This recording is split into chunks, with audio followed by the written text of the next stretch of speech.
Pode pedir. Presente o número regimental de senhoras deputadas e senhores deputados, sob a proteção de Deus, iniciamos nossos trabalhos. Esta presidência dispensa a leitura da ata da sessão anterior e recebe o expediente. Pequeno expediente. Oradores inscritos. Vai perguntar nele? Não. Vai perguntar, vai fazer... Não vai, vou chamar o primeiro. Primeiro orador inscrito, o doutor Jorge Lula do Carmo. Vossa Excelência, tem o tempo regimental.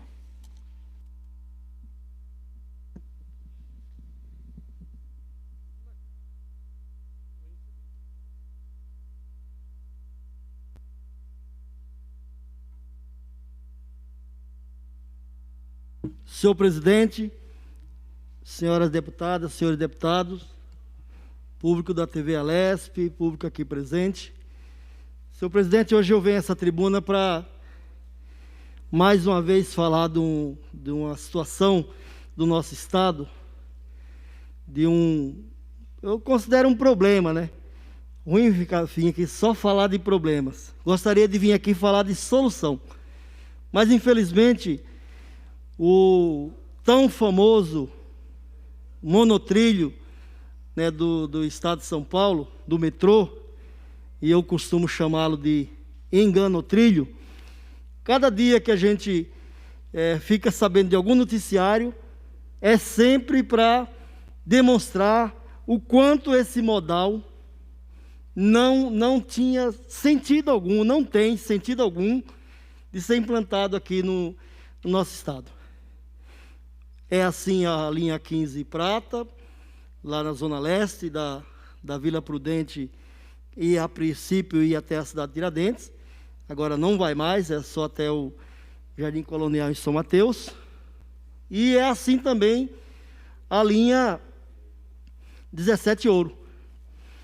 E aí, para dizer exatamente o quanto dinheiro público, o quanto recurso público dos nossos impostos são desperdiçados ou desvirtuados, infelizmente, por conta de projetos que o PSDB, os governos do PSDB, que governam esse Estado há quase 30 anos, não ouviu a população, não tiveram a grandeza ou a humildade de ouvir a população para saber o que era importante para ela, e os técnicos do sindicato, os técnicos de mobilidade urbana e interurbana, infelizmente sobrepuseram um projeto que é o engodo. Pediria que fosse apresentado aqui exatamente os problemas dessas duas linhas, 15 Prata e 17 Ouro, por favor. A 15 Prata do monotrilho começou a ser construída em 2009. O projeto ia ligar a Vila Prudente à cidade de Tiradentes até 2012. Mas as primeiras estações, Oratório e Vila Prudente, ficaram prontas só em 2014. Além de atrasado, o projeto ficou menor.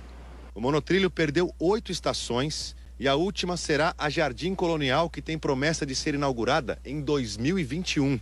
Se esse prazo for cumprido, o projeto será finalizado com 9 anos de atraso. A gente pediu mais uma vez uma posição para o consórcio responsável pelo monotrilho e para a empresa Bombardier, que fabricou os trens. Até agora, ninguém respondeu nada.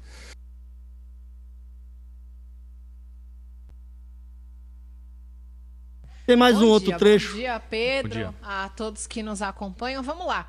O novo processo de licitação para retomada das obras do monotrilho está suspenso. A Justiça atendeu ao pedido de uma das construtoras contra a anulação do contrato por parte do metrô. Vou explicar aqui para vocês. No fim de agosto, a companhia informou o rompimento de um dos 5 contratos que possui para as obras da linha 17 Ouro. É uma medida que acatava uma decisão judicial e fez com que a licitação praticamente voltasse para a estaca zero. Por isso, no mesmo comunicado, o metrô inclusive avisou sobre a retomada de um novo processo de concorrência. Agora, o TJ acatou a argumentação da construtora envolvida de que uma nova licitação não pode ser relançada, já que todos os recursos não foram esgotados.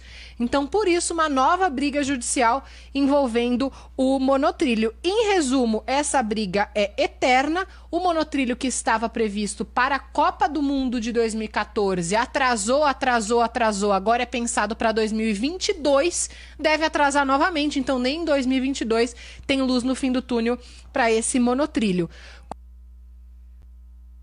Pois bem, senhor presidente, é uma briga eterna, é uma situação que não tem luz no fim do túnel, não tem expectativa de funcionar, e é recurso público que nós, tanto destinamos aqui, através dos nossos impostos, e os governos do PSDB que sucedem, desde 1995, colocaram esse engodo, esse chamado enganotrilho, e a gente não tem nenhuma resposta, a população não tem nenhuma resposta. Então, eu não posso concordar com isso, essa casa não pode ouvir, ver isso e simplesmente achar que isso é normal. Isso não pode ser normal, por isso eu tenho que denunciar e tenho que dizer: governador Dória, pare de pensar no Planalto, comece a governar São Paulo com transparência, com responsabilidade e com seriedade. Muito obrigado, senhor presidente. Obrigado, deputado. A comunicação, presidente. É regimental, senhor deputado, 2 minutos. Presidente, como líder e criador do PDO, tenho a grata satisfação, o senhor que é membro, o qual escolheu o nome desse grupo, de informar a população de São Paulo que a representação sobre o caso do hospital de campanha do AMB foi recepcionada pelo Ministério Público, já foi designado o promotor que irá apreciar a matéria e tomar as providências cabíveis. Então, estou muito feliz pelo Ministério Público, realmente está fazendo um trabalho quanto às nossas representações.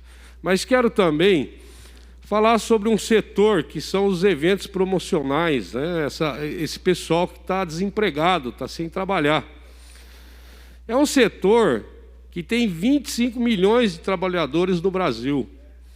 Afetou 98% do setor. Representa 13% do PIB. De todo esse número que eu passei, o Estado de São Paulo tem uma representatividade de 60%. Então, nós estamos com esse setor parado e o governo do Estado não sinaliza nada, nenhum programa, nenhum projeto para que retorne esse trabalho. E nós necessitamos que o governo olhe com atenção para esse setor, até porque nós estamos falando de aproximadamente 7% do PIB. O Estado de São Paulo tem 7% do PIB brasileiro só nesse setor. Então, é muita arrecadação. E o funcionalismo público precisa entender a nossa luta para voltar a esses trabalhos, porque o salário deles sai da arrecadação do Estado de São Paulo. Então, nós, deputados, que somos aí, que representam o funcionalismo público, a Polícia Militar, a Polícia Civil, temos que fazer um trabalho para que a economia retorne, para que nós não tenhamos aí problemas no futuro com o 13º e até mesmo o salário. Obrigado, presidente. Muito obrigado, senhor deputado. Parabéns pelo trabalho de Vossa Excelência. Próxima deputada é a deputada Janaína Pascoal. A senhora fará uso da palavra. Vossa Excelência tem um tempo regimental de 5 minutos.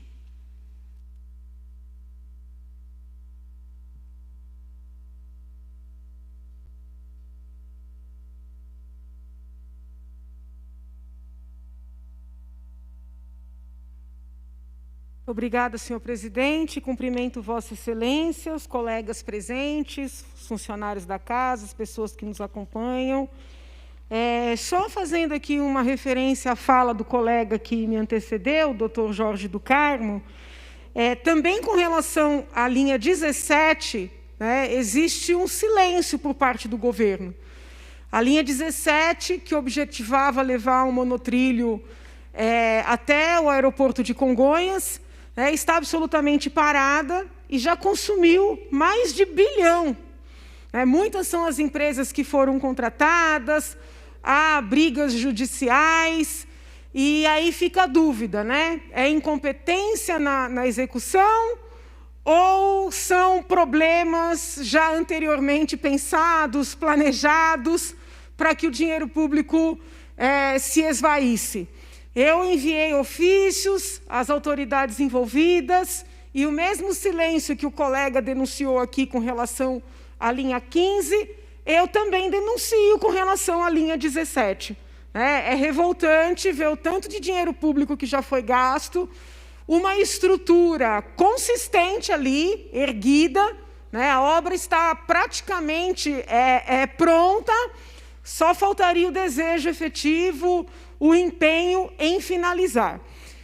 Mas o tema que me traz à tribuna hoje é outro. Eu queria comentar um pouquinho com os colegas sobre um projeto de lei que está em trâmite na casa, que é o projeto do governo 547 de 2020, que altera a composição do Conselho de Política Criminal e Penitenciária do Estado de São Paulo. Esse é um conselho que é composto, né, por várias entidades, membros da sociedade civil. Eu tive a honra de integrar esse conselho por 2 mandatos como representante da Universidade de São Paulo e, à época, o conselho era presidido pela doutora Lúcia Casale, e nós visitávamos unidades prisionais, fazíamos relatórios dos problemas constatados, e já naquele momento carecíamos de uma estrutura melhor, porém havia alguma autonomia do conselho. Eis que eu me surpreendi quando recebi pelo Diário Oficial o texto do governo que objetiva alterar a composição do Conselho de forma que os membros serão majoritariamente indicados pelo secretário da pasta. E aí eu não faço nenhum juízo de valor com relação à pessoa do secretário, com relação à pessoa do governador. Mas eu entendo que as instituições precisam guardar alguma autonomia até para que nós possamos dizer que vivemos numa república. E da maneira como chegou o projeto, a bem da verdade, quem vai mandar no conselho é o secretário. Existe até a previsão de que o próprio regimento do conselho será baixado pelo secretário na medida em que se fala que ele teria a última palavra. Para evitar esse direcionamento do conselho, eu apresentei uma emenda fazendo alguns ajustes no projeto, de forma a modernizar a redação atual, porém deixar uma ponderação na hora da votação. Fui surpreendida há alguns dias com o e-mail da doutora Ana Lúcia Vieira, membro do Ministério Público, grande estudiosa da execução penal, me convidando a participar na manhã de hoje da reunião do Conselho Penitenciário. E, efetivamente, participei de uma reunião online, a manhã toda, onde foi debatido justamente este projeto. É até interessante, né, de saber que o que acontece na casa é objeto de estudo. Né? Então, eles estão há algumas reuniões analisando esse projeto e, por força de eu ter apresentado a emenda, também a emenda que está em trâmite na casa. E como o projeto objetivava colocar como membros do Conselho de Política Criminal e Penitenciária os 7 coordenadores da pasta de assistência penitenciária, e eu estou reduzindo para um representante desses coordenadores, o Conselho Penitenciário, né, que fez essa reunião da qual participei hoje, mostrou, num primeiro momento, um desconforto por entender... Vossa Excelência me concede uma comunicação, só para encerrar? Por entender que eu teria algo contra esses senhores coordenadores, ou que eu teria algo contra, especificamente, a coordenadoria de ressocialização, a coordenadoria da saúde, e eu tive a oportunidade de explicar que não existe nenhum problema com esses coordenadores, com essas pessoas, até porque a vivência dessas pessoas, desses funcionários públicos, ela é muito importante. Que a minha objeção, única e exclusivamente, está no fato do governo ter né, para além do voto do presidente, para além do voto do representante da Secretaria de Justiça, 7 votos dos coordenadores da pasta de assuntos penitenciários. E aí várias sugestões surgiram, né, o Conselho, inclusive, eu até tomei conhecimento, confesso que desconhecia, que no Conselho Penitenciário, os 7 coordenadores participam como informantes, sem direito ao voto. Eu até fiz uma brincadeira, eu falei, os senhores estão reclamando que eu, teoricamente, estaria tirando o poder dos coordenadores, mas eu estou dando um voto para os coordenadores como grupo. E aqui no Conselho Penitenciário eles não têm votos nenhum. Então eles vão se reunir novamente, aí, dessa vez sem a minha participação, para mandarem aqui para casa alguma, vamos dizer assim, proposta alternativa ou contraproposta, e eu assumi a responsabilidade de, em recebendo essa colaboração, transmitir aos demais colegas. Então, caso alguém também esteja estudando esse projeto, queira dialogar, queira trazer alguma contribuição, eu me coloco à disposição, porque desde a chegada do projeto na casa eu estou debruçada sobre ele, entendo que é um projeto mais importante do que aparenta ser. Muito obrigada, senhor presidente. Obrigado, senhora deputada. O próximo deputado é o deputado Itamar Borges, deputado delegado Olim, deputado Ricardo Melão, deputado Alex de Madureira, deputado Carlos Gianazzi. Vossa Excelência tem o tempo regimental.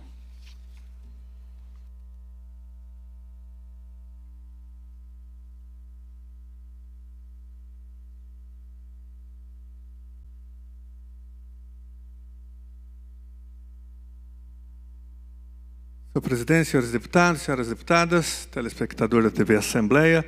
Senhor presidente, hoje o prefeito Bruno Covas, do PSDB, publicou uma portaria no Diário Oficial, a portaria 5.460, 2020, extinguindo o módulo de ATS, de auxiliares técnicos de educação das diretorias de ensino e dos órgãos intermediários e centrais da Secretaria Municipal de Educação, prejudicando mais de 520 trabalhadores da educação, 520 profissionais que serão prejudicados, que terão a sua lotação prejudicada, né? E serão obrigados, serão vítimas aqui de uma remoção compulsória. Remoção compulsória. Então, haverá um grande prejuízo para esses trabalhadores e essas trabalhadoras da educação. Repito, são profissionais da educação exercendo um trabalho muito importante nas diretorias de ensino, por exemplo, né? E sem que haja uma informação do governo municipal em relação a quem vai efetuar esse trabalho, né? E sem esses profissionais nesses postos de trabalho, nós teremos um sério prejuízo para os profissionais da educação da rede municipal.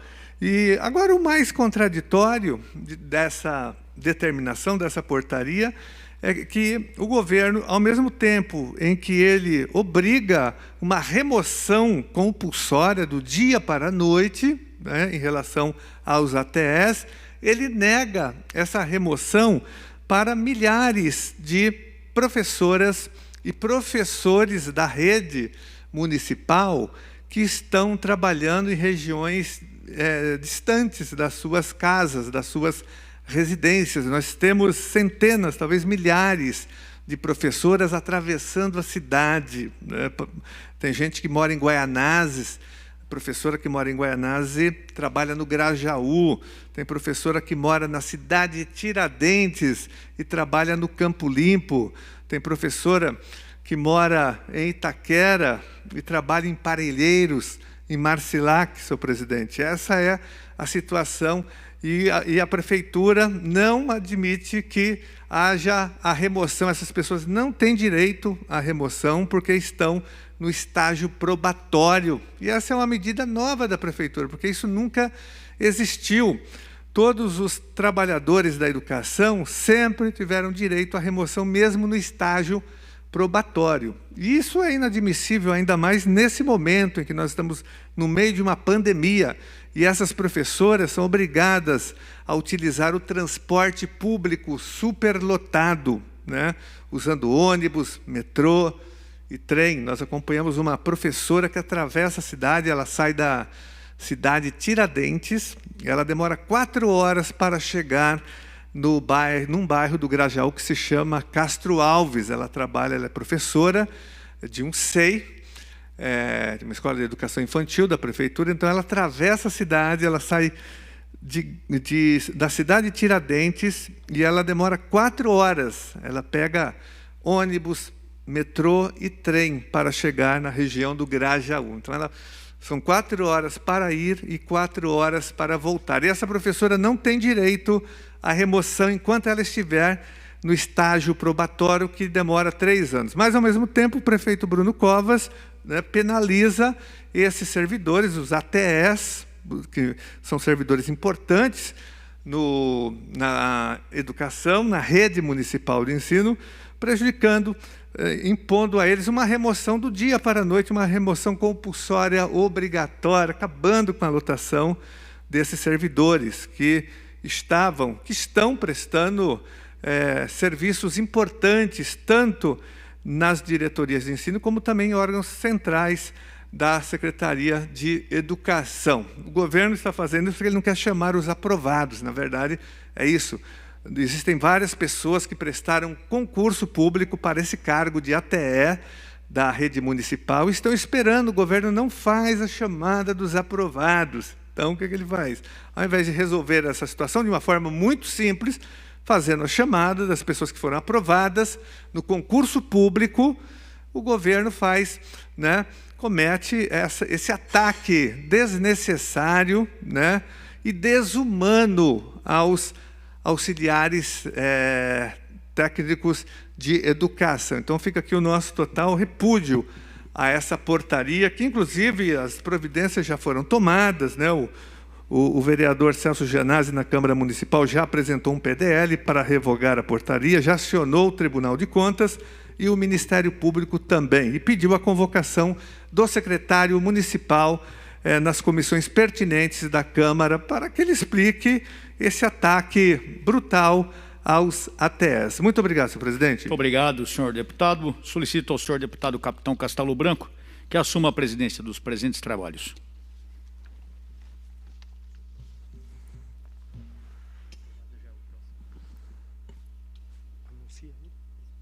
Próximo orador inscrito para o pequeno expediente de hoje, nobre deputado Coronel Telhada. Vossa Excelência tem um tempo regulamentar. Obrigado, senhor presidente. Senhoras e senhores deputados aqui presentes, a todos que nos assistem pela rede Alesp, quero saudar a soldado Raquel, em nome de quem saúdo toda a nossa assessoria policial militar. Eu inicio a fala de hoje, dia 15 de setembro, saudando os municípios aniversariantes. Nós temos alguns municípios, são eles o município de Avaré, um grande abraço a todos, o município de General Salgado, o município de Guará, o município de Euclides da Cunha Paulista e o município de Limeira. Todos esses amigos das cidades de Avaré, General Salgado, Guará, Euclides da Cunha Paulista e Limeira, nosso grande abraço, sucesso e contem com o nosso trabalho aqui na Assembleia Legislativa. Como lembrança também, nós somos militares. Hoje, dia 15 de setembro, em 1944, no dia 15 de setembro, a Força Expedicionária Brasileira iniciava realmente a sua luta contra as forças nazifascistas lá na Itália. Para muita gente não conhece a história da Força Expedicionária Brasileira, que é uma história de honra e glórias em toda a história do Brasil, mas infelizmente tem um monte de babaca que prefere achar que militar é tudo fascista, fica falando um monte de asneira e não se conhece a história realmente. Então aqui o nosso grande abraço aos verdadeiros heróis da história brasileira, homens e mulheres que se sacrificaram em prol do cidadão, e não fica fumando maconha, cheirando cocaína, falando besteira por aí, depois quer pagar uma de herói. Meus heróis jamais morreram de overdose. E hoje aqui eu quero fazer um agradecimento e parabenizar a Guarda Civil Metropolitana de São Paulo, que hoje completa 34 anos da sua criação. A Guarda Civil foi criada no dia 15 de setembro de 1986, sendo os seus primeiros comandantes o coronel Ávila, do Exército Brasileiro, e a coronel da Polícia Militar, Janete Fiuza. na época o prefeito era o prefeito Jânio Quadros, e que teve essa ideia de criar a Guarda Civil Metropolitana de São Paulo, que é uma realidade aí hoje, com mais de 6.000 homens e mulheres, trabalhando forte pela segurança do município de São Paulo. Então, um abraço a todos os amigos e amigas da querida Guarda Civil Metropolitana. Quero saudar também a inspetora Elza, em nome de quem mando um grande abraço a todos os integrantes da nossa querida Guarda Civil Metropolitana. Senhor presidente, eu solicito que essas palavras sejam encaminhadas à inspetora Elza, comandante da Guarda da GCM de São Paulo, parabenizando aquela grande organização por mais um aniversário. Lembrando também que eu, quando vereador, fui o criador da medalha Jânio Quadros, que é a medalha que anualmente entregue aos homens e mulheres da Guarda Civil que se destacam nos seus afazeres. Infelizmente, esse ano não houve entrega da condecoração devido à pandemia, mas, se Deus quiser, o ano que vem estaremos lá na Câmara Municipal de São Paulo fazendo essa homenagem a todos esses valorosos GCMs da cidade de São Paulo. Infelizmente, temos mais mortes a lamentar de policiais. Queria aqui dar ciência a todos a morte do querido amigo, o Tenente Cícero, foi meu amigo na rota nos anos 80, foi meu sargento, uma pessoa muito distinta, querido amigo, que infelizmente faleceu, já estava internado há alguns dias devido a problemas de saúde, e ontem, infelizmente, faleceu. Um abraço a todos os familiares, queridos amigos familiares da família do sargento, do Tenente Cícero, e a todos meus amigos veteranos de rota também, que tiveram ciência dessa triste notícia. Infelizmente, mais policiais mortos ao longo do Brasil. Na Polícia Militar do Paraná, nós tivemos o soldado Bruno Felipe Monteiro do Prado, jovem policial, 32 anos. Ele estava de folga e foi morto com 10 disparos. 2 pessoas que estavam passando pelo local também foram atingidas, 2 pessoas inocentes, um deles, inclusive, em grave estado, se encontra internado.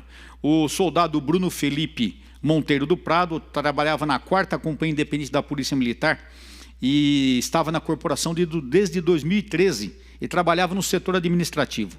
Ele era filho de um sargento da Polícia Militar e, infelizmente, foi morto dessa maneira covarde, sendo mais uma vítima da violência contra o policial. Todo mundo fala da violência policial, né? A imprensa adora falar isso, mas ninguém fala da violência contra o policial e, infelizmente, diariamente eu venho aqui anunciar tristes notícias de homens e mulheres policiais, guardas civis, homens e mulheres das forças de segurança que são mortos diariamente. Também queria aqui lamentar, nos meus últimos segundos, a morte de 2 policiais da Bahia. O primeiro é esse policial, é o cabo Clodoaldo Mendes Santos Júnior, que foi morto na noite de domingo, quando chegava em casa. Ele estava em companhia da esposa, que ainda bem não foi atingida. Ele tinha 40 anos de idade, um dos suspeitos também foi baleado, que acabou sendo socorrido esse indivíduo, e ele foi vítima desse atentado praticado por 6 indivíduos. Provavelmente, senhores e senhoras, essa retaliação é causada por causa de operações que a polícia da Bahia tem feito forte contra milícias. E esse cabo Clodoaldo, que era do 8º Batalhão de Porto Seguro, também atuava na cidade de Cruz Cabralha, foi vítima dessa violência. O outro policial é um jovem policial, 27 anos de idade, um menino ainda, o soldado da Polícia Militar, Ítalo de Andrade Pessoa, 27 anos, que foi morto junto com um colega, o Cleverson Santos Ribeiro, que era ex-fuzileiro naval também. E eles possivelmente foram vítimas de atuação do crime organizado, milicianos que estariam atuando como grileiros em Camaçari, na região metropolitana de Salvador. Infelizmente, o soldado Ítalo de Andrade Pessoa, de 27 anos, ele deixou a esposa e uma filha que está completando aniversário hoje, dia 15. Então, essa filha, com certeza, jamais verá o seu pai e tem a lamentar o falecimento do seu pai, que foi vítima da criminalidade e foi morto simplesmente porque era policial militar e trabalhava forte contra o crime. Posteriormente, eu voltarei para falar de outros assuntos. Muito obrigado, senhor presidente.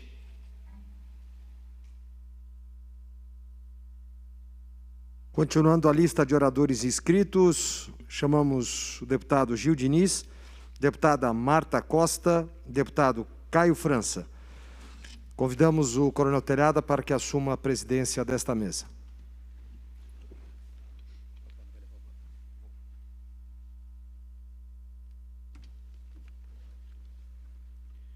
Convido para que faça uso da palavra o senhor deputado Capitão Castelo Branco.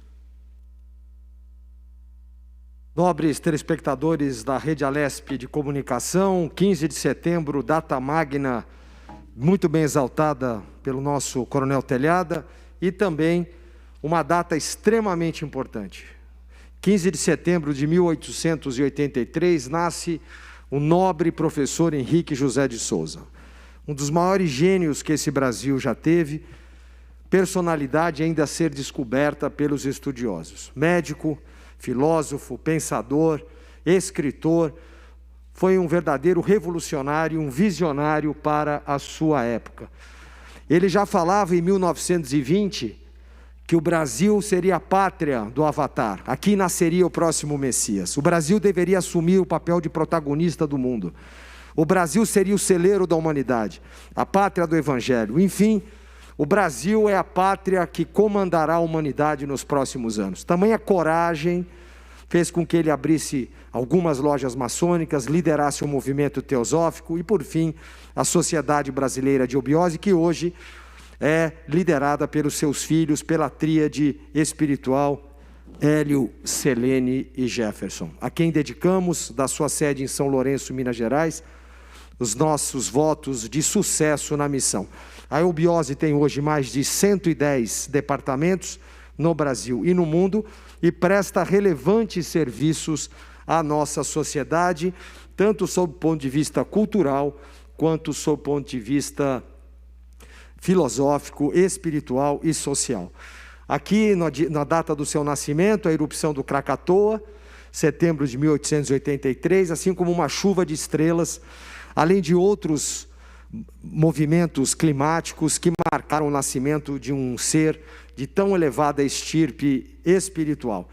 A toda a família JHS, a todas as confrarias secretas do Brasil, a todos os movimentos espiritualistas, a nossa mensagem de feliz aniversário pelos 137 anos de nascimento do professor, que no anagrama numérico forma a palavra lei, a lei divina, a lei cósmica, a lei universal, a lei que rege os homens. 137, lei, ao contrário, 137 anos, que a lei divina prevaleça no Brasil e que o Brasil, de fato e de direito, assuma a missão para a qual nasceu e realize com sucesso através do caráter e da cultura. Muito bem. Vamos falar agora, no tempo que me resta, do projeto de lei 317, 19, que, se Deus quiser, hoje será aprovado nesta casa. Nada mais é do que a alteração da lei 9.171, de 31 de maio de 95, que destina dinheiro do Fundo Penitenciário do Estado de São Paulo. O que acontecia? Esse FUNPESP, Coronel Telhada e nobre Márcio Nakashima, ele tinha destinações específicas, mas não previa a utilização para outros fins. O que nós estamos fazendo? Nós estamos solicitando que o projeto inclua a sua destinação dos recursos do Fundo Penitenciário para a possibilidade de instalação de custeio e manutenção de bloqueio de sinais de telecomunicações para telefones celulares. Ou seja, impedir que os presos, as facções criminosas e os seus líderes que já estão presos comandem de dentro da instituição, como já o fazem diariamente, o narcoterrorismo internacional. Para que vocês tenham uma ideia, o Estado de São Paulo atualmente tem 171 unidades prisionais, apenas 23 delas possui sistema de bloqueadores de celulares. Isso foi fruto de um investimento feito em 2014 da ordem de 30 milhões. O que se pretende com este novo PL é incluir a atualização na lei da FUNPESP da previsão de uso desses recursos para todos os demais presídios. Ou seja, que a gente use esses 14 milhões e outros que virão entrar para que todos os presídios do Estado de São Paulo tenham bloqueio dos aparelhos celulares dos presos. O Tribunal de Contas do Estado de São Paulo revela que apenas 13% das unidades prisionais possuem bloqueadores de celulares. Próximo. Aqui alguns gráficos que demonstram a realidade do Estado, mas o mais importante é o próximo. Exatamente. Atenção para os números. Foram pegos no ano passado 2 celulares de funcionários da SAP, Secretaria de Administração Penitenciária, suspeitos de passarem celular. Foram 7 funcionários de empresas terceirizadas apreendidos com celulares. 593 visitas, 3.708 nas celas dos prisioneiros. 4.650 celulares no interior da unidade prisional, fora da cela, e 4.885 na área externa do presídio. Isso dá a soma de 13.845 celulares aprisionados. É a verdadeira máfia do celular. Um celular a cada 38 minutos. Ou seja, conclusão, não se pode mais continuar admitindo que presos tenham acesso ao celular, porque é de lá que eles comandam o tráfico de drogas, o crime organizado e todas as suas influências nefastas, inclusive o mandato de assassinato de policiais. O bloqueio de celular é uma medida inteligente, técnica, tecnológica e eficaz que vai ser um duro golpe no PCC, no crime organizado e nas facções criminosas. Muito obrigado, Brasil acima de tudo e Deus acima de todos. Muito obrigado, senhor deputado. Próximo deputado, deputado Jorge Wilson, xerife do consumidor. Pela lista suplementar, deputado Ricardo Madalena, deputado Itamar Borges, deputado delegado Olim, deputado Edmir Chedid, deputado Jorge Wilson, deputado Caio França, deputado Rodrigo Gambale, deputado agente federal Danilo Balas, deputado Castelo Branco já fez uso da palavra, deputado Janazzi falaram novamente, mas eu vou depois, deputado, que tem outros deputados que não falaram ainda, ok? Deputado Daniel José, Vossa Excelência, tem o tempo regimental. Fala, senhores. Tá bom, irmão? Tranquilo? Bem, você? Tudo em paz?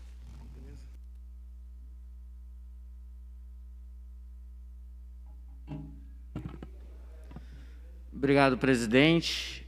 Boa tarde a todos os colegas, assessorias que estão acompanhando a transmissão, deputados aqui presentes no plenário. Eu vim falar aqui sobre um tema que eu tenho visto muito pouca discussão por parte dos parlamentares, não só aqui na Assembleia Legislativa, como nas assembleias espalhadas por outros estados, nas câmaras de vereadores e no Congresso Nacional, que é a volta às aulas. A volta às aulas. Hoje, como vocês bem sabem, boa parte das escolas no Brasil estão fechadas por conta da pandemia. A decisão de retomar as aulas, ela é do prefeito das cidades, uma questão de vigilância sanitária, então a opinião do prefeito se sobrepõe à do governador, à do presidente, por aí vai. Só que tem uma infelicidade, em termos de agenda, de calendário. Nós estamos prestes a voltar a ter as eleições municipais. E nesse período em especial, prefeitos seguem a opinião pública, seguem o que a maior parte dos cidadãos de seus municípios acreditam ser o mais razoável. Isso é um problema porque a opinião pública hoje no Brasil ela é contra a volta às aulas. E isso muito se dá por conta de uma desinformação por parte da população. A gente tem ao redor do mundo diversos países que já voltaram às aulas e que estão fazendo experimentos e coletando dados, que estão sendo analisados e chegando a conclusões, que estão se tornando publicações em revistas de pediatria, enfim, revistas acadêmicas, científicas ao redor do mundo, revistas inclusive de bastante renome e respeito. A OMS já se declarou, já minimizou os efeitos relacionados à saúde por conta da volta às aulas. Existe um argumento muito forte de desinformação, como eu disse, de que as crianças têm um risco enorme de transmitir o coronavírus nas escolas. De tudo aquilo que a gente pesquisou e leu, eu e meu time extensivamente, olhando as maiores revistas de pediatria e o que elas têm publicado relacionado ao tema, esse risco é menor do que o risco de adultos. Então, crianças e jovens têm um nível de transmissibilidade muito menor do que o de adultos. E a gente vê por aí uma série de atividades já voltando. Os restaurantes estão com fila de espera, bares lotados nos finais de semana e nas finais de tardes, festas já começando a voltar, inclusive casamento, buffet, até 100 pessoas. Uma série de atividades já voltaram ao normal. E aí eu pergunto, poxa, mas se a criança que não está tendo aula, né, precisa ficar em casa, por que as outras pessoas da família podem sair? Né? Elas também não estariam transmitindo, né, o coronavírus? Né? No final de contas, não existe argumento, ao menos técnico e científico, que favoreça a ideia de manter as escolas fechadas. Os argumentos são estritamente políticos, porque a gente está nas vésperas de uma eleição municipal que está para acontecer nos 5.500 municípios ao redor do Brasil. E como a opinião pública está desinformada, não entendeu ainda, em primeiro lugar, o impacto gigantesco na vida dessas crianças e jovens de uma educação que está interrompida por quase um ano, né? Esse ano inteiro, a maior parte das crianças no Brasil não tiveram aulas. Obviamente, quem tem uma renda maior, quem estuda em escola particular, teve a oportunidade do ensino à distância, desde que tendo a infraestrutura para isso. Mas eu vim de uma família simples, e eu sei que se eu estivesse enfrentando essa realidade quando eu estava em idade escolar, eu não ia ter condições de assistir às aulas. Eu não ia ter condições de acompanhar tudo aquilo que eu deveria aprender, como quem tem a infraestrutura e estuda numa escola particular. A realidade, meus amigos, é que a maior parte das crianças e jovens do Brasil ficaram um ano sem aulas. Tem aula sendo transmitida na TV Cultura, tem o aplicativo que a Secretaria de Educação desenvolveu, que são excelentes. É tudo aquilo que a Secretaria consegue fazer para garantir que os alunos tenham um pouco mais de aula. Mas não é o suficiente. Não é o suficiente, não substitui as salas de aula. Muitas vezes, professores motivados e que querem fazer a diferença, só conseguem acessar esses alunos por conta do WhatsApp, para checar se eles fizeram ou não aquelas atividades que deveriam fazer. Isso no melhor dos casos. E a gente sabe que não é sempre que isso acontece. Né? Eu não vou nem falar dos efeitos psicológicos, né, da saúde mental das crianças e jovens que estão tendo que enfrentar um ano sem sair de casa, né, e sem ter aula. Isso é uma coisa muito séria. Assim. Isso é um assunto que eu não vi nenhum deputado, nenhum vereador espalhados pelo Brasil defender a volta às aulas. E por isso eu venho aqui justamente com essa posição. As aulas têm que voltar o quanto antes possível, seguindo, obviamente, um regime de revezamento de alunos para diminuir o número de alunos por sala de aula, seguindo os protocolos de segurança. Só uma comunicação, presidente, para poder continuar e concluir, né? Seguindo todos os protocolos de segurança para que as aulas voltem. Nenhum país sério no mundo, se você for pegar o ranking do PISA, nenhum país que estão no topo do ranking do PISA não voltaram às aulas. Isso mostra, né, o quanto que a gente está atrasado, o quanto que a gente não entende a educação como uma prioridade. Tem estudos que mostram o impacto financeiro disso. São PIBs inteiros que estão se perdendo para as próximas décadas. É um impacto gigantesco na economia, é um impacto gigantesco na vida de cada uma dessas pessoas. Eu fui até os estudos para entender qual era o impacto das crianças e jovens ficarem sem aulas durante períodos longos de guerra, como na Segunda Guerra Mundial. E o efeito das crianças não estarem nas aulas foi se estendido para o resto da carreira e da vida delas. Passaram a ganhar salários menores do que elas ganhariam, do que a geração anterior ganhou. Né? Isso é um impacto muito sério, muito grande, e que a gente não pode ignorar. Né? Mas aí muita gente fala, poxa, mas as escolas não têm estrutura. Desculpa, mas não é uma ciência de foguetes, não precisa construir outras escolas. O que a gente precisa é seguir protocolos, né? Mudanças de processos internos das escolas, é ter disponibilidade de sabonete, de álcool em gel. Não é possível que a gente não consiga esse tipo de estrutura. E mesmo se não conseguir para todas as escolas, já começa a voltar às aulas para aquelas que têm estrutura.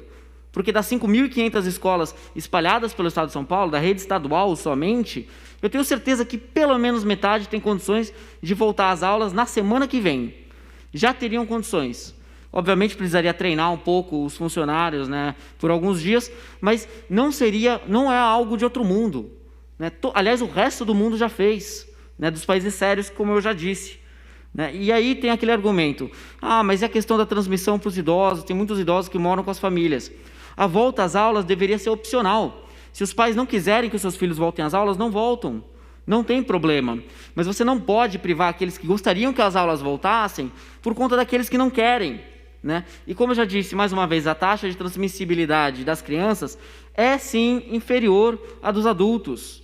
Isso não sou eu que estou falando, são as publicações nas melhores revistas do mundo, é a recomendação da OMS, enfim. E a gente não está tocando nesse assunto com seriedade e a gente está perdendo, mais uma vez, a oportunidade de garantir uma educação de maior qualidade para as crianças e jovens e limitando as oportunidades deles no futuro por conta de uma agenda estritamente política, por conta dessas eleições municipais, que mostra para a gente a carência de liderança que a gente tem no Brasil. Prefeitos que, ao invés de fazer o certo, fazem o fácil. Obrigado, presidente. Muito obrigado, senhor deputado. O próximo deputado é a deputada professora Bebel, deputada Carla Morando, deputado Sebastião Santos, deputado Sargento Neri, deputado Major Meca. Vossa Excelência tem um tempo regimental.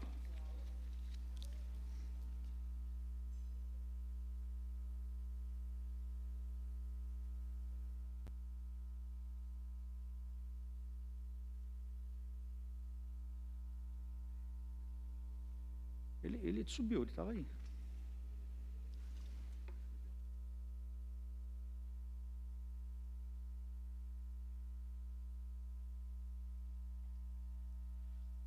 Uma boa tarde, presidente, senhoras, senhores deputados. Eu quero dirigir a palavra, nesse momento, aos nossos policiais do Estado de São Paulo. Meus irmãos, todos os senhores, todas as senhoras que são policiais no Estado de São Paulo, vocês são testemunhas e vocês estão passando na pele. Eu acredito que a pior etapa que nós poderíamos e que nós já atravessamos em toda a história da polícia. Nós nunca passamos tanta dificuldade financeira, nunca tivemos tanta dificuldade em desenvolver as nossas missões no combate ao crime como nós temos hoje. O policial, hoje, para trabalhar, ele tem que gastar dinheiro do bolso para adquirir equipamento adequado. O policial se sacrifica, ultrapassando horas de trabalho para prestar um bom serviço. E o faz com excelência no Estado de São Paulo, porque as polícias do Estado de São Paulo apresentam os melhores indicadores criminais do país. Os policiais em São Paulo não têm horário de folga porque tem que fazer bico para complementar a renda. Falar uma coisa para os senhores. Esses caras, os políticos, o governador do Estado de São Paulo hoje, o João Dória, esses caras eles não jogam dama. Esses caras eles jogam xadrez. Toda e qualquer articulação ela tem um motivo lá na frente. Não caiam na cilada de se degladiar uma polícia com a outra.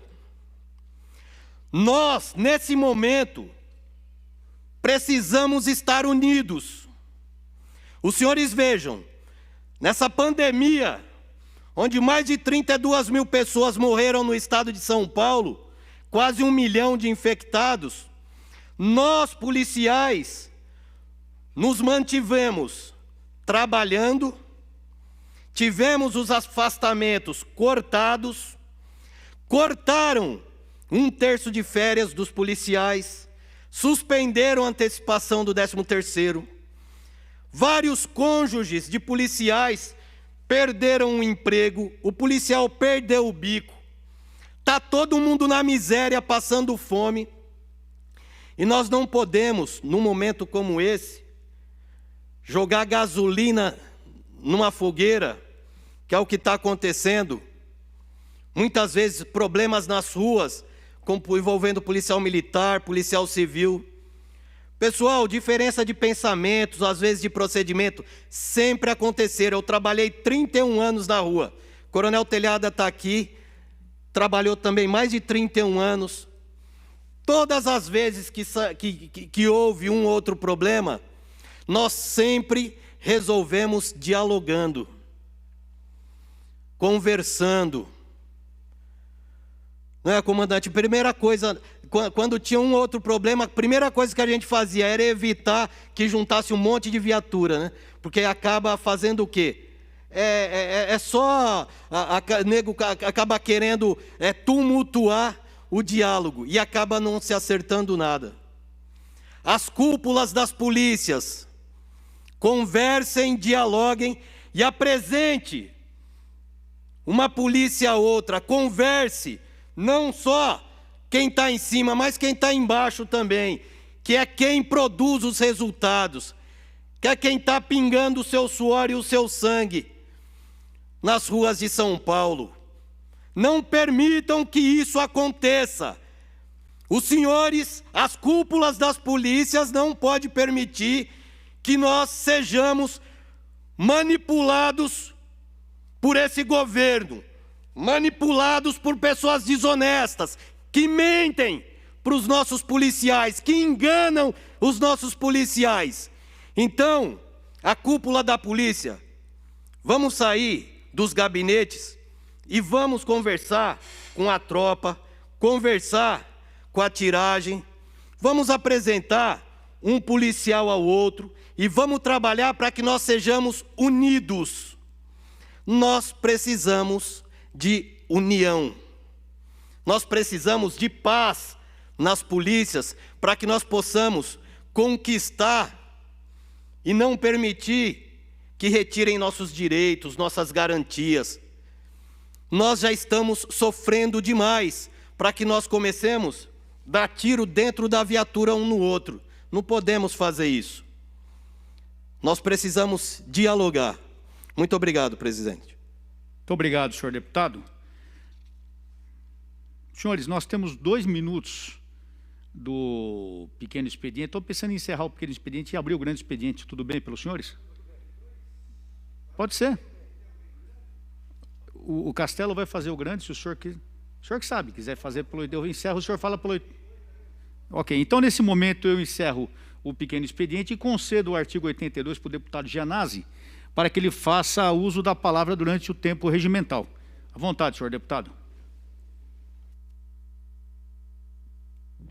Senhor presidente, senhores deputados, senhoras deputadas, telespectador da TV Assembleia. Senhor presidente, há anos que eu venho denunciando aqui na Assembleia Legislativa a farra dos pedágios no estado de São Paulo.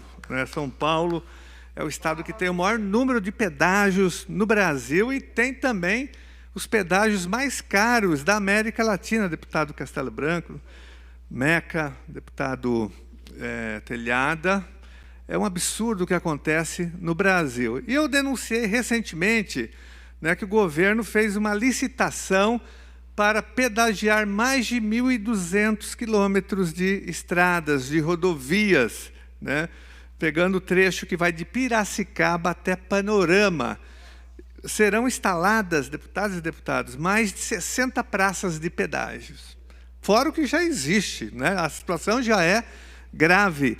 Agora, além disso, foi aberta uma licitação, tem o decreto 64334, que autoriza exatamente a instalação desses pedágios, prejudicando mais de 60 municípios em todo o estado de São Paulo. E esses pedágios eles vão atravessar várias regiões. Eu tenho aqui as regiões que serão atingidas, a região de Piracicaba, Rio Claro, Jaú, Bauru, Marília, Assis, Panorama, e eles já começaram. A empresa que ganhou a licitação, esse consórcio Infraestrutura Brasil, já está fazendo as obras em várias regiões. Eu estou em contato com os profissionais da educação de algumas cidades, sobretudo do pessoal de Garça.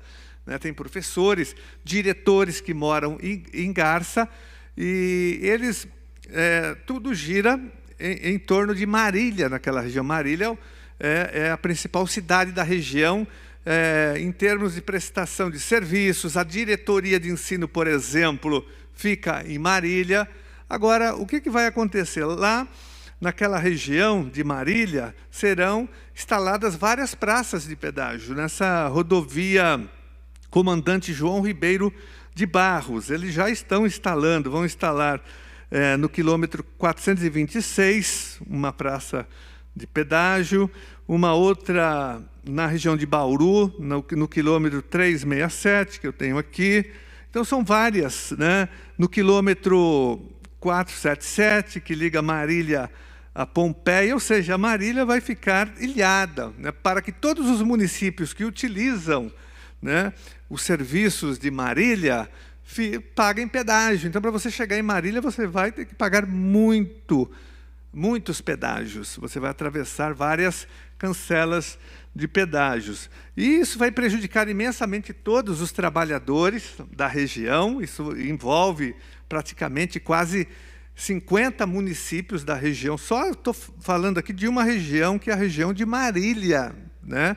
Tem as outras que eu citei aqui, Assis, Panorama, Rio Claro, Piracicaba, Bauru, que são outras regiões que serão afetadas também, regiões, porque você tem vários municípios em volta dessas cidades.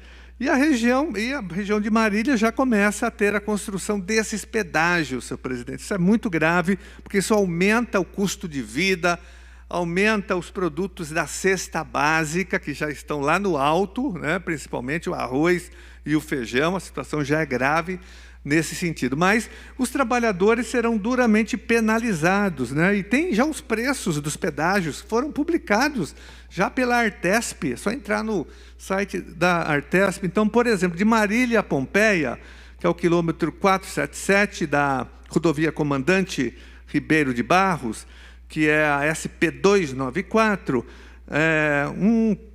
por exemplo, um trabalhador vai pagar R$ 8,13 para ir e R$ 8 para voltar, né? Ou seja, ele vai pagar por dia, se ele trabalha em Marília, ele mora em Pompeia.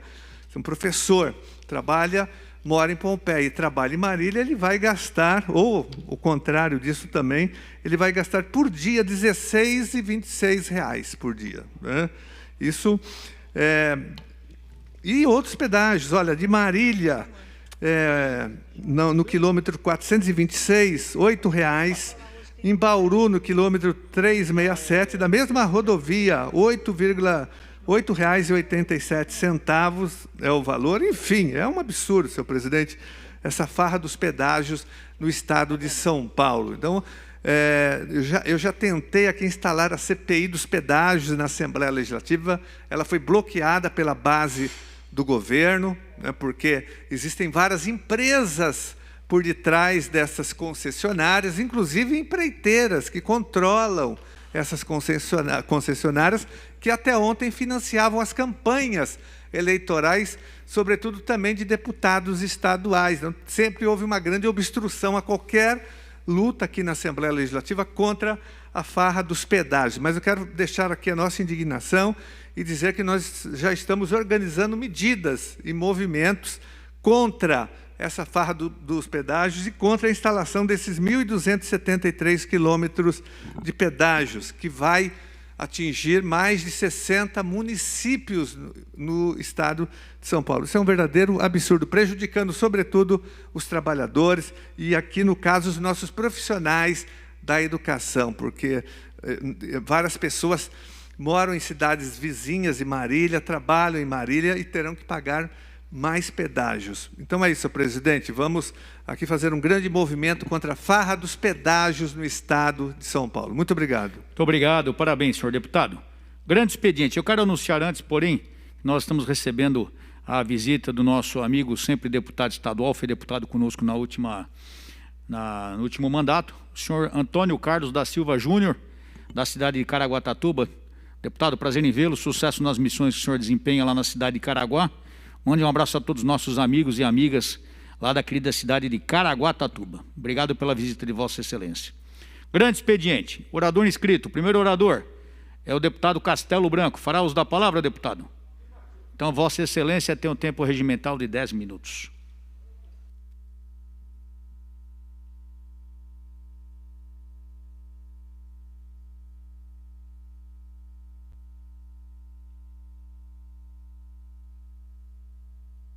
Grande expediente do dia 15 de setembro de 2020, deputado Castelo Branco vem novamente à tribuna para fazer um resumo desse período. A gente tem se notabilizado por atuar em 3 áreas. A primeira, no combate ao aumento de impostos.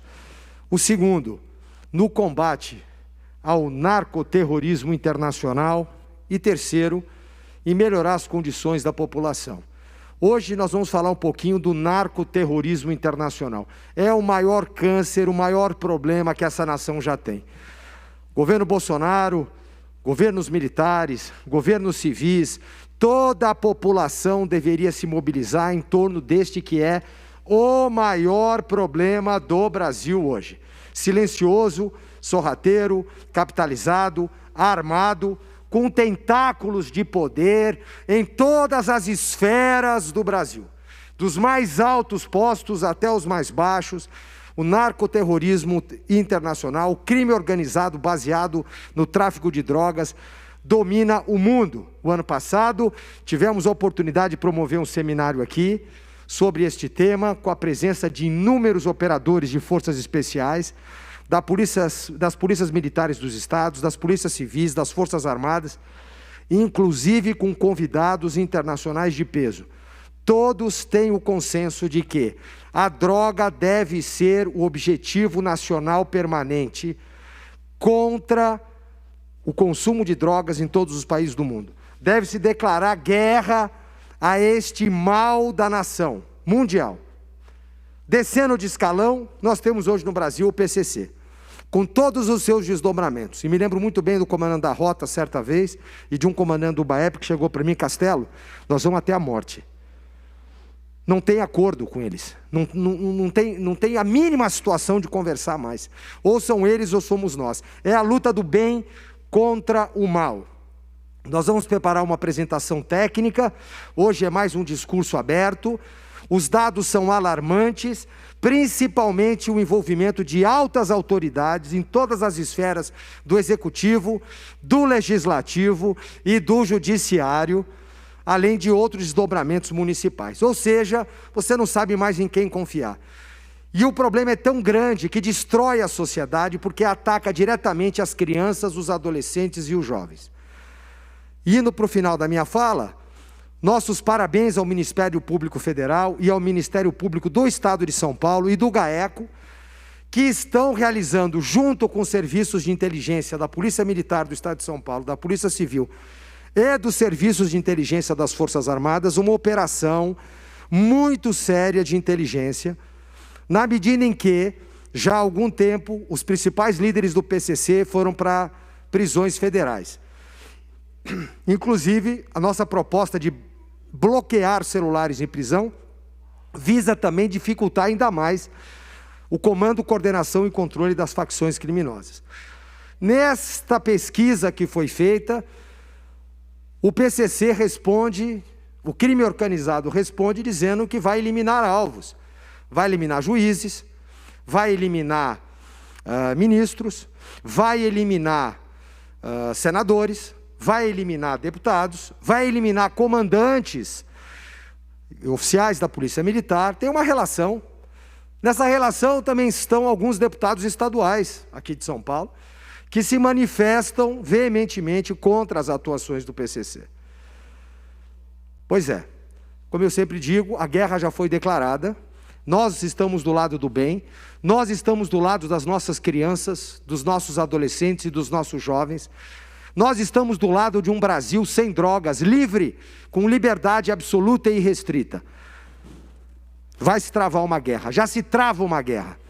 Coronel Telhada, Coronel Meca, diariamente vem aqui a esse plenário falar de assassinatos, de mortes, de execuções de policiais, de dificuldades que a polícia encontra. Tem dono, cachorro que te morde, tem dono. Quem é o dono do cachorro? O senhor sabe quem é o dono do cachorro? É o narcotráfico, que manda executar, que persegue, que pesquisa. Nós temos dificuldade para ter porte de arma, eles compram qualquer arma em qualquer lugar. Uma das mais modernas pistolas do exército americano, saída recentemente, não deu uma semana que ela foi lançada nos Estados Unidos, tinha uma versão dela no Morro do Rio de Janeiro. Armamentos de alta precisão, de sniper. Além do que, infelizmente, aliciamento de muitos dos nossos operadores especiais que, por razões diversas, passam a ensinar para eles. É um problema gravíssimo.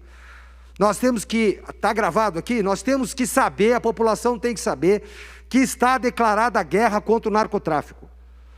Já não é de hoje, ela já vem lá de trás. Mas nós estamos chegando num clímax e vai haver um choque de interesses violento, porque narcotráfico é consumo. Quem consome? Quem consome são jovens, a maioria deles em idade de formação. Destrói, corrompe a sociedade.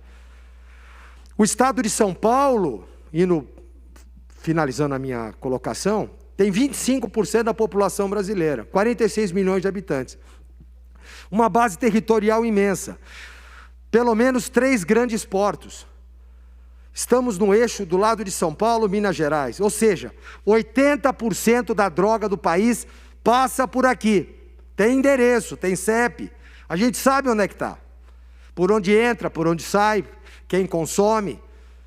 Por que a gente não faz nada? É uma pergunta que eu me faço todos os dias, né?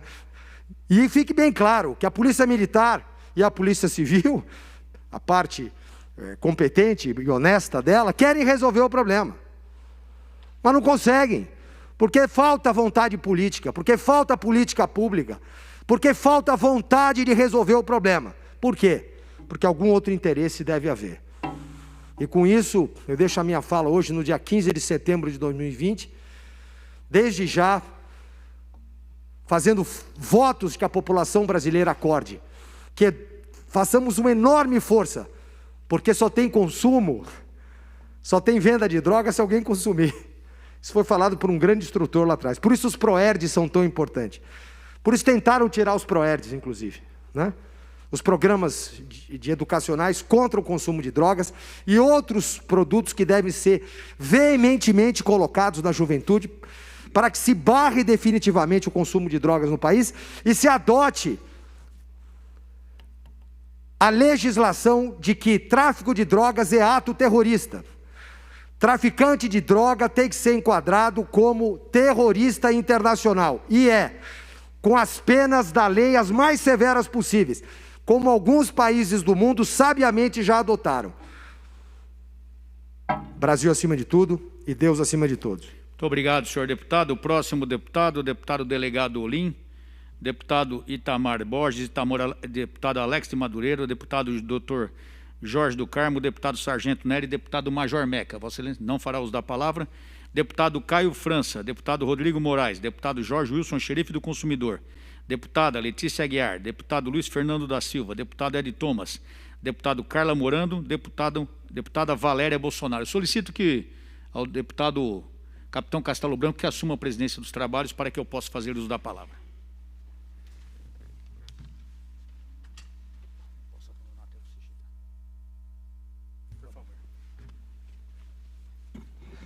Oradores inscritos no grande expediente do dia 15 de setembro, dando prosseguimento, nobre deputado Coronel Telhada.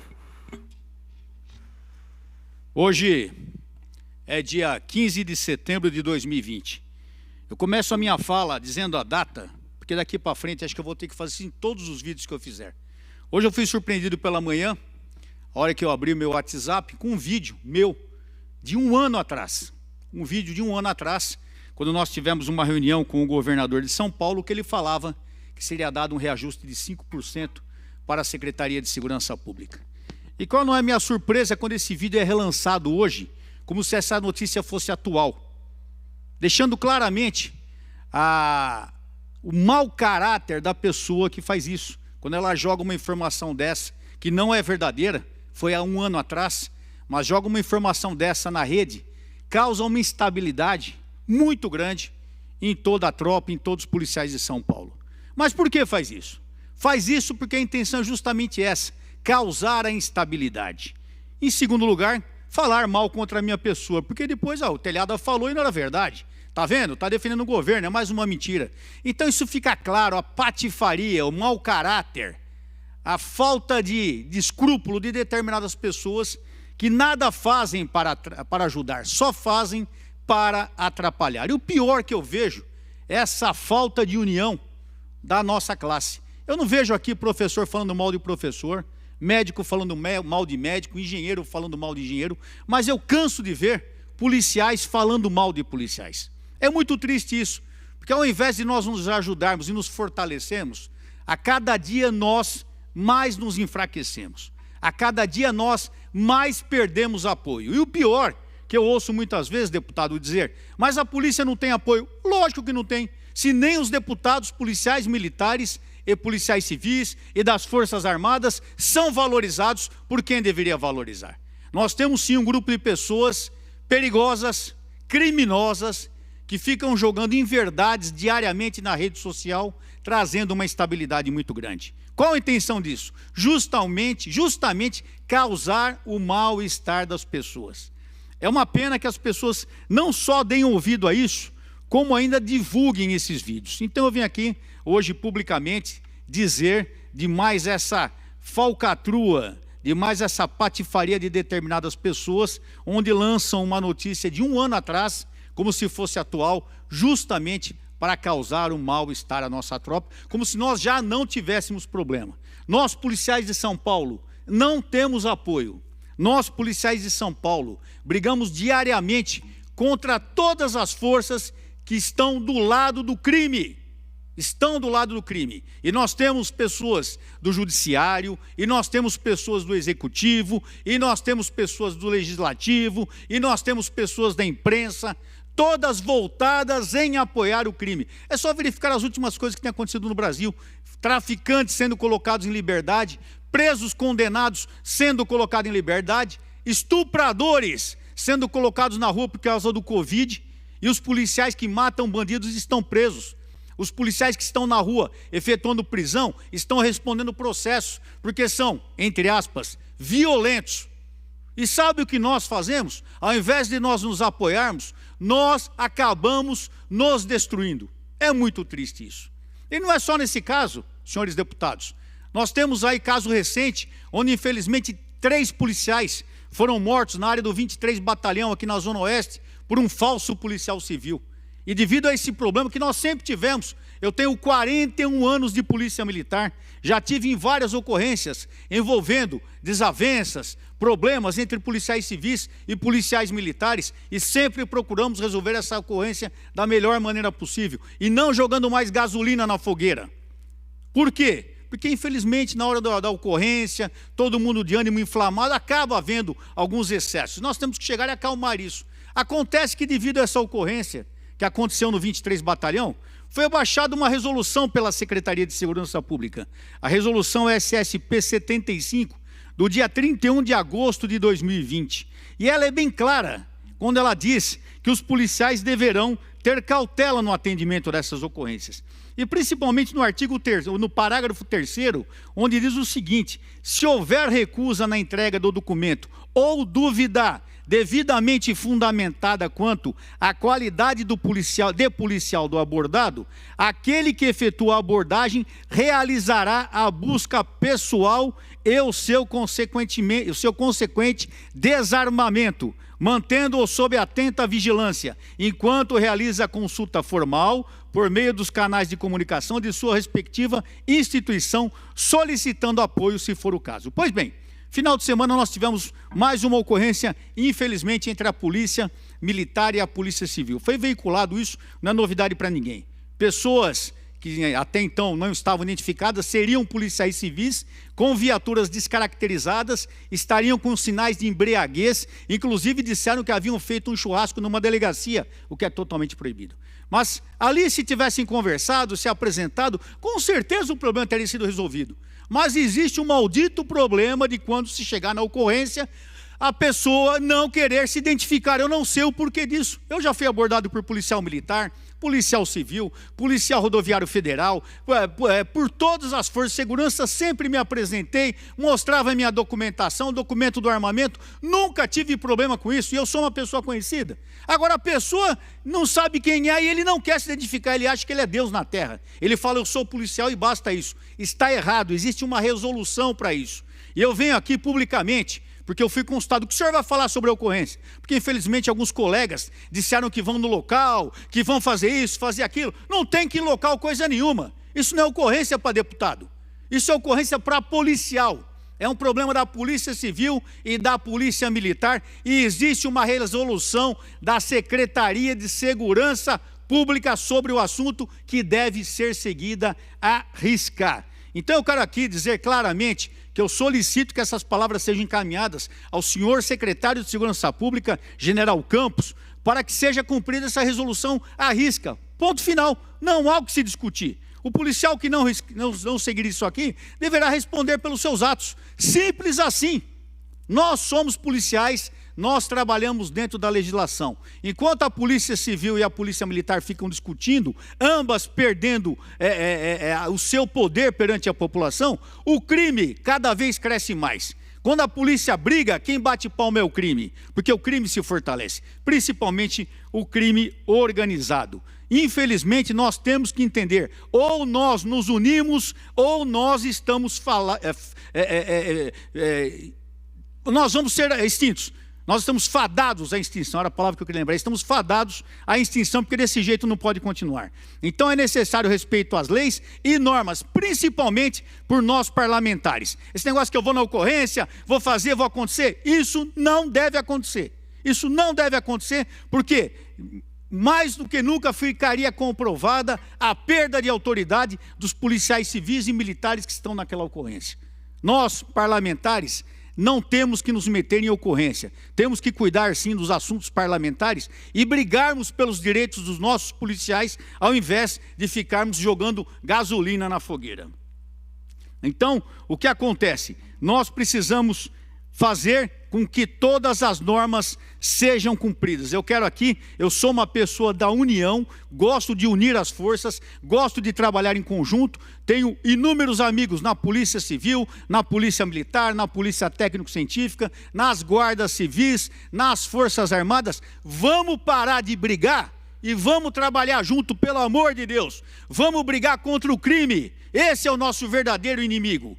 Não é Polícia Civil, Polícia Militar, Guarda Civil, Polícia Civil brigando com Guarda Civil brigando com PM, PM brigando com Guarda Civil. Nós precisamos parar com isso de uma vez por todas. Vamos colocar a mão na consciência, vamos parar de falar mal um dos outros e vamos trabalhar melhor pela nossa polícia, pela nossa segurança, porque quando nós estamos melhorando a segurança pública em São Paulo, nós estamos melhorando a vida do cidadão de São Paulo. E é para isso que nós somos eleitos, para trabalhar pelo povo de São Paulo. Senhores policiais civis, policiais militares, policiais técnicos científicos, policiais guardas civis municipais, o pessoal da Polícia Administrativa Penitenciária, o pessoal da SAP, vamos estar juntos. Contem comigo nessa união. Os senhores tenham certeza que eu estarei sempre à disposição de todos para a união. Senhor secretário de Segurança Pública, senhor comandante-geral e senhor delegado-geral, cuidem de suas polícias e façam com que as normas sejam cumpridas. Aqueles que não cumprirem as normas, que arquem com as consequências. Simples assim. Muito obrigado. Dando sequência aos oradores inscritos, próxima, deputada Marta Costa, deputado estadual Frederico Dávila, deputado Carlos Gianazzi, deputado Tenente Nascimento, deputado Carlos César, deputado Gil Diniz, deputado Rodrigo Gambale, deputado professor Bebel Lula, deputada Adriana Borgo, deputado Reinaldo Augusto, deputado Ricardo Melão, deputado Tenente Coimbra, deputada doutora Damares Moura, deputada doutora Janina Pascoal, deputado Douglas Garcia. Passo o comando da mesa ao deputado Coronel Telhada.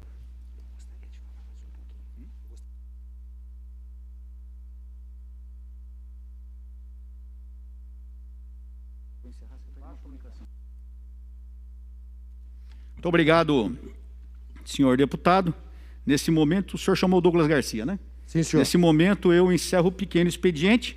Para uma comunicação, senhor regimental, senhor deputado. Deputado Castelo Branco encerra a sua fala de hoje, primeiro, defendendo, nessa linha de raciocínio apontada agora, a unificação das polícias, ainda que assunto polêmico, delicado e que passa por uma série de considerações, mas talvez essa seja uma solução. E segundo, uma curiosidade do destino. Hoje, 137 anos do nascimento do professor Henrique José de Souza, e se Deus quiser, terei hoje, Coronel Telhada, meu primeiro projeto de lei aprovado nessa casa, que é o projeto de lei 317, né?